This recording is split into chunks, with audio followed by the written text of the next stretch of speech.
Part 1. The Last Hope of the Wolf. The air in the dungeons of the Red Keep was thick with moisture, the stone walls damp and cold. Eddard Stark, once the proud warden of the North, now sat shackled in filth, his honor stripped away by the vipers of King's Landing. Days had blurred into nights, his mind weighed down with thoughts of his daughters, Sansa, trapped in Cersei's web, and Arya, missing, lost in the chaos of the city. Ned had already resigned himself to death. He had made peace with the gods, until the spider came with his whispers. Lord Varys entered silently, his soft footsteps barely making a sound. He carried with him the scent of intrigue, the taste of power that filled every corner of the Red Keep. His voice was calm like a gentle breeze before a storm. "Lord Stark, I come with an opportunity." Ned barely looked up. "Another lie?" he rasped. His throat was raw, his body weak from the lack of food. Varys sighed. "No, my lord. A sacred right. You can demand a trial by combat." Ned exhaled slowly. "A trial by combat?" A smirk touched the spider's lips. "Yes. As per the laws of the realm, if a man accused of treason calls for trial by combat, he has the right to name a champion." A bitter laugh escaped Ned's lips. "And who would fight for a dead man?"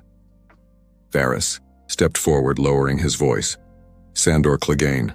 Ned narrowed his eyes. "The Hound?" "The same," Varys confirmed.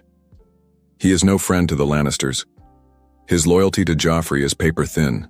If given the chance, he would fight." For the first time in days, Ned's mind came alive with possibilities. He wasn't thinking of himself, his life was already forfeit, but his daughters. If he lived, he could negotiate for their safety. If he won, the North would have a chance to rise. With a slow, deep breath, Ned nodded. "I demand a trial by combat." Part 2. The challenge is made. The great hall of the Red Keep was packed to the brim with nobles, lords, and ladies, all waiting for the spectacle to unfold. The Iron Throne loomed over them all, sharp and cruel, much like the boy who sat upon it. King Joffrey Baratheon grinned from his high seat, barely able to contain his amusement. Beside him sat Cersei Lannister, her green eyes sharp with suspicion. Jaime Lannister, the Kingslayer, leaned against a pillar, a smirk playing on his lips. The crowd fell silent as Eddard Stark was dragged in chains before the court. His face was gaunt, but his presence still carried the weight of a true king. Grandmaster Pycelle stepped forward, his voice slow and heavy. "Lord Eddard Stark, you have been accused of treason against King Joffrey, do you confess?" Ned lifted his chin, his voice clear despite his exhaustion. "No." The hall erupted in murmurs. Joffrey rolled his eyes. "Then he dies." Ned's voice cut through the noise. "I demand a trial by combat." Silence. Cersei's eyes narrowed. Jaime's smirk widened. Joffrey scoffed. "Very well," he said, turning to his mother. "Shall I cut him down myself?" Cersei shook her head. "No. Let your uncle handle it." She turned to Jaime. "End this nonsense." Jaime chuckled and stepped forward. "I will fight for the crown." The court erupted into whispers. Jaime Lannister, one of the deadliest swordsmen in Westeros, would be Ned Stark's opponent. The outcome was already decided, or so they thought. A low, gruff voice broke through the murmurs. "I will fight for Eddard Stark." Every head turned. From the back of the hall, stepping through the crowd with slow, deliberate strides, was Sandor Clegane, the Hound. Joffrey's smug smile faded. Cersei's face went pale. Even Jaime's expression darkened. "Sandor," Joffrey snapped. "You dare betray me?" The Hound snorted. "I don't fight for traitors." He turned to Jaime. "And I never liked you much either." The duel was set. Jaime Lannister versus Sandor Clegane. The fate of Westeros now rested on the edge of a sword. Part 3. The duel begins. The courtyard of the Red Keep was transformed into an arena of fate. Jaime Lannister entered first, clad in golden armor, his Valyrian steel sword Oathkeeper gleaming under the midday sun. His confidence was undeniable. He had bested the greatest knights in Westeros. Sandor Clegane followed, his massive greatsword resting easily on his shoulder. Unlike Jaime's polished grace, the Hound fought like a brute, a killer, not a knight. The horn blew. Jaime lunged first, his blade moving like lightning. The Hound parried with raw strength, sending sparks flying. The crowd held its breath. Jaime was faster, more refined. His movements were precise, elegant, deadly. He struck again, slicing toward Sandor's ribs, but the Hound barely dodged, rolling. To the side, a brutal counterattack. The Hound swung his greatsword in a devastating arc, and Jaime barely managed to block, his footing shifting in the sand. Minutes passed. Sweat dripped from Jaime's brow. The Hound grinned. "Tired, Kingslayer?" Jaime's smirk faltered. He attacked again, faster, desperate. A feint, then a slice to the leg. It connected. The Hound staggered, blood trickling down his thigh. But instead of faltering, he laughed. Jaime stepped back. Too late. With a roar, Sandor slammed into him, knocking his sword aside. With his free hand, he grabbed Jaime by the throat and lifted him off the ground. Jaime gasped, struggling. Then, the final blow. Sandor's greatsword sliced through Jaime's shoulder, sending a spray of blood onto the sand. The Kingslayer fell. Part 4. The aftermath of the duel. The Red Keep's courtyard was silent, save for the sound of Jaime Lannister's body hitting the ground. Blood seeped into the sand, staining his golden armor. Sandor Clegane stood victorious, his greatsword slick with crimson. He looked up towards the Iron Throne, his burnt face twisted into a smirk. Joffrey's eyes widened, in disbelief. His mother Cersei went pale as a corpse. The crowd held its breath. Ned Stark, who had stood as nothing more than a condemned traitor a few minutes ago, was now a free man. Sir Barristan Selmy, the Lord Commander of the Kingsguard, stepped forward and with a slow, formal voice declared the verdict. "The gods have spoken. Lord Ned Stark is innocent." Joffrey bolted up from his throne. "No, I want him dead. Kill them. Kill them all."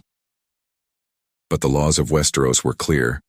A trial by combat was a judgment of the gods. Even Cersei couldn't bend that rule without consequences. Lords and ladies of the court began to murmur. Even the most power-hungry men in King's Landing knew that defying a divine judgment would bring chaos to the realm. Cersei clenched her fists.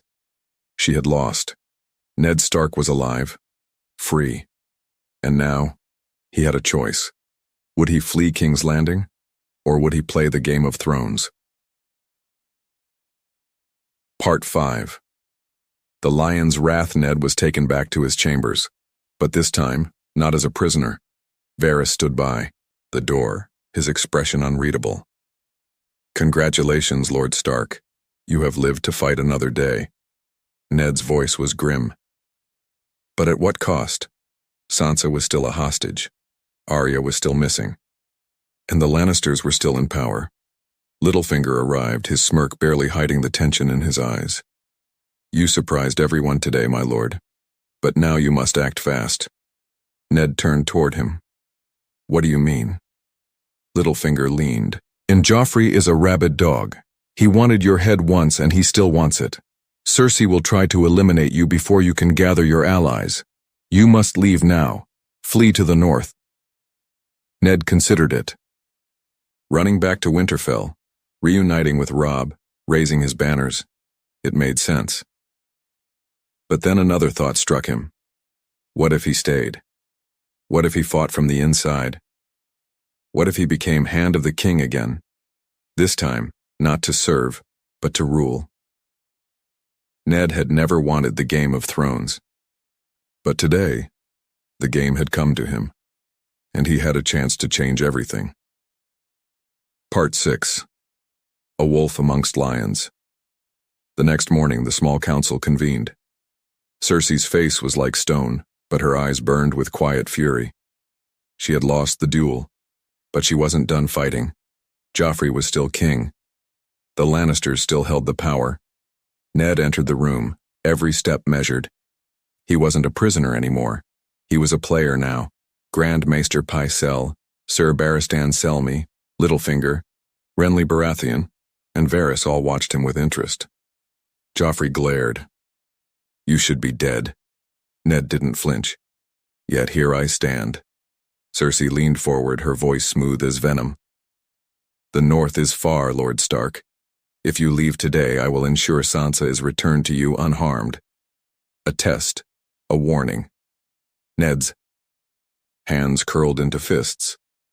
Then, before anyone could speak, Renly Baratheon interrupted. "Perhaps the true question," Renly said smoothly, "is whether Lord Stark would make a better hand of the king than our dear friend Tywin Lannister." The room froze. Cersei's lips parted. Even Varys seemed surprised, but Renly wasn't finished. "Tywin is in the Westerlands. Meanwhile, Joffrey has already made a mistake by calling for Ned Stark's execution. The people don't love him. They loved Robert." He paused. "And they might just love the man Robert trusted the most." It was a trap within a trap. Cersei couldn't afford to lose control of the council, but if she denied Ned's position as hand, she risked making the Lannisters look weak. For the first time, Ned had leverage. He had options, and he had power. Part 7. The north rises. While Ned played his dangerous game in the south, news of his survival reached Winterfell. Robb Stark, who had been preparing for war, now faced a dilemma. Would he march on King's Landing, or would he wait for his father's signal? At the same time, Tywin Lannister received word of Jaime's defeat. His pride was shattered.